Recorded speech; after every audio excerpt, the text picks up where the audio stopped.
चाहते हो तो कमल खिल जाता है, जो रूठ जाते हो तो कमल मुरझाता है।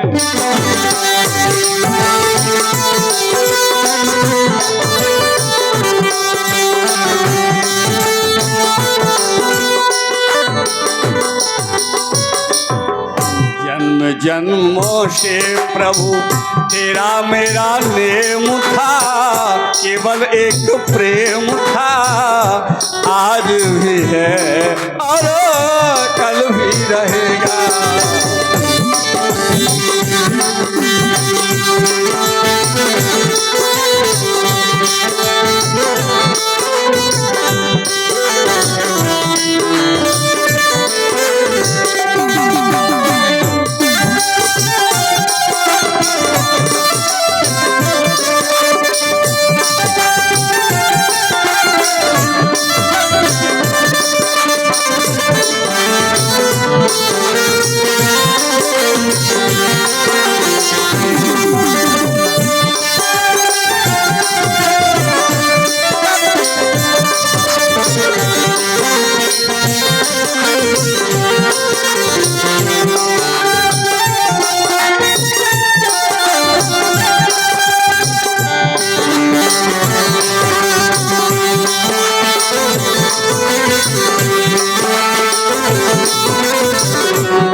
ईश्वर अंश जीव अविनाशी,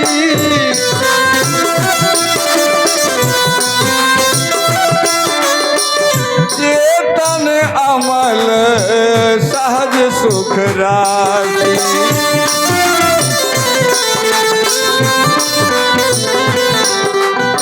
इसलिए है प्रभु, क्योंकि हम और आप कभी अलग नहीं हुए, क्योंकि परमात्मा है क्या? बोले परमात्मा है समुद्र और हम हैं उसमें से निकली हुई एक बूंद। अब फिर विलग कैसे हो गए? बोले विलग इसलिए हो गए कि बादल जब समुद्र से उस जल को उठाते हैं तो अलग हो जाता है, और उसका क्षारांश, जो क्षारांश होता है उसको अपने में समेट लेते हैं, और जब वर्षा करते हैं तो वो जल मीठा हो जाता है। लेकिन वो मीठा कब तक रहता? इसी प्रकार से जीवात्मा निर्मल कब तक रहती है? जब तक माँ के गर्भ में उल्टा लटका हुआ ये जीव है, तब तक भगवान से अनेक वादे करता है कि प्रभु इस नरक से निकालो, जो आप कहेंगे वो मैं करने के लिए तैयार हूँ। लेकिन जैसे ही वो बूंद मिट्टी का संसर्ग पाती है और पानी मैला हो जाता है, इसी प्रकार से जीवात्मा भूमि परत ढावर पानी और जन जीव माया लपटानी। ये माया अपने आगोश में उस जीवात्मा को लेती है। तो ये जीवात्मा परमात्मा से पुनः मिलन कैसे होगा?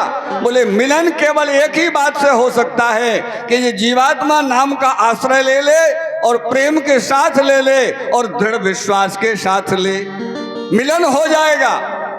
लेकिन मिलन हो कैसे सकता है? मिलन करने कौन नहीं देता? बोले इंद्रिय सुरन न ज्ञान सुहाई,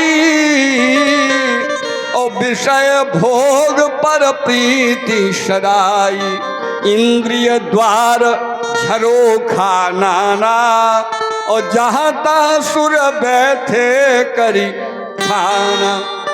अब जीवात्मा परमात्मा का मिलन कैसे हो, उदाहरण बता देते हैं। महाराज जी मनहार जब ननिहाल से आए और ननिहाल से आने के बाद पिताजी की सारी दसगात विधान क्रिया की, इसके बाद वशिष्ठ जी महाराज की आज्ञा से आपातकालीन दरबार लगाया गया, और उसमें सुमंत्र जैसे आठ मंत्री बैठे हुए हैं, पूरी विप्र समाज बैठी है, संत भगवान बैठे हैं, और वशिष्ठ जी ने प्रस्ताव रखा कि भरत तुम राज को स्वीकार कर लो। तो भरत जी खड़े होकर के हाथ जोड़ करके कह रहे हैं, प्रभु हम स्वीकार तो कर लेंगे, लेकिन जरा विचार करो। बोले बारू बसुराज और देव मोहि जबही, तो रसा रसा तल जाए तवही। वशिष्ठ जी ने कहा भरत तुम भाई होकर के राम की ऐसी वार्ता कर रहे हो।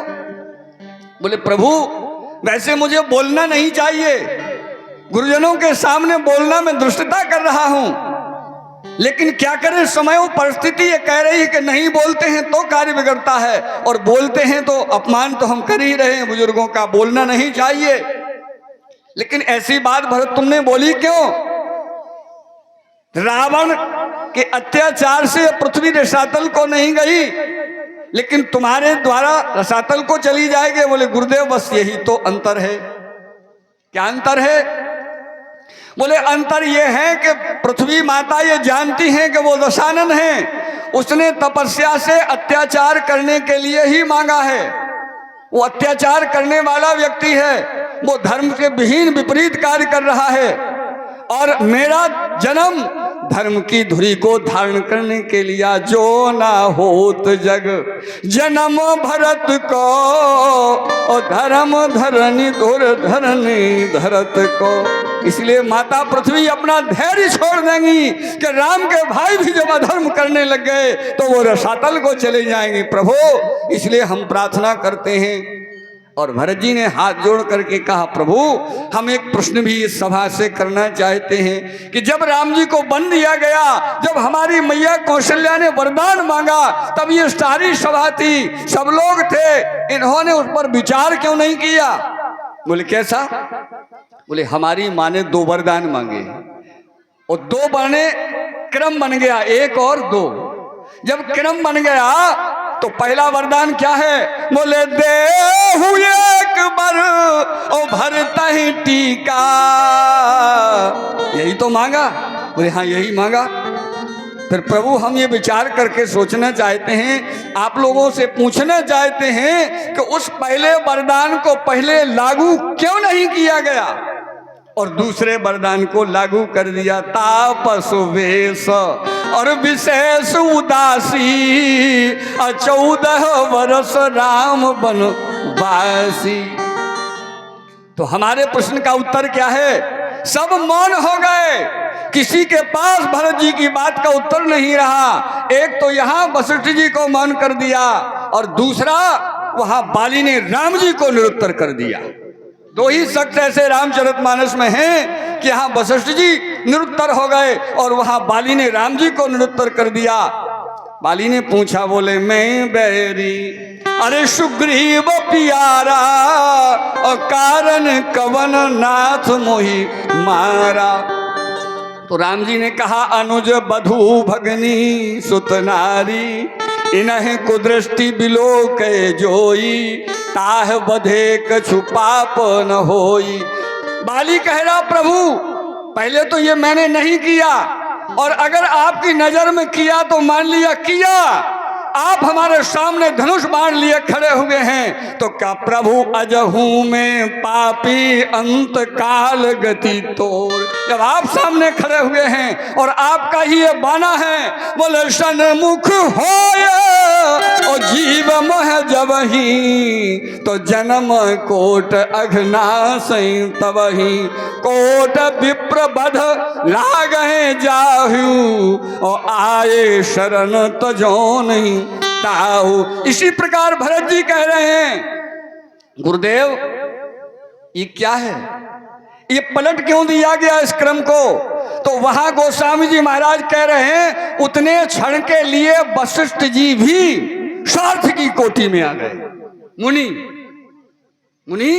वशिष्ठ जी महाराज मुनि की कोटि में आ गए। गोस्वामी जी लिख रहे हैं, सोर नर मुनि सब के यह रीति और स्वार्थ लाग करहीं सब प्रीति। और वहां वशिष्ठ जी को मुनि कहा गया। बोले सुना हो भरत भावी प्रबल और बिलख कहो मुनि नाथ और हानि लाभ जीवन मरण जस अपजस विधि हाथ। तो ये कौन कह रहा है? बोले ये प्रेम की मूर्ति भरत कह रहे हैं। और भरत जी को दोष क्यों नहीं लगा? फिर गुरु की आज्ञा की अवहेलना करना, पिता की आज्ञा की अवहेल करना, तीनों माताओं की आज्ञा की अवहेलना करना, और सभी मंत्रियों सभी सभासदों का ये मन था। वशिष्ठ जी कोटि में क्यों आ गए? वशिष्ठ जी का केवल इतना सा स्वार्थ था कि हम कुलगुरु होने के नाते, कुल पुरोहित होने के नाते हमारा दायित्व बनता है, हमारा फर्ज बनता है कि राज सिंहासन अधिक समय तक खाली न रहे। इसलिए भरत तुम 14 वर्ष के लिए स्वीकार कर लो। भरत जी बोले प्रभु आपुन दारुण दीनता और सबही कहो सिरनाय, ओ बिन देखे रघुनाथ पद जिय की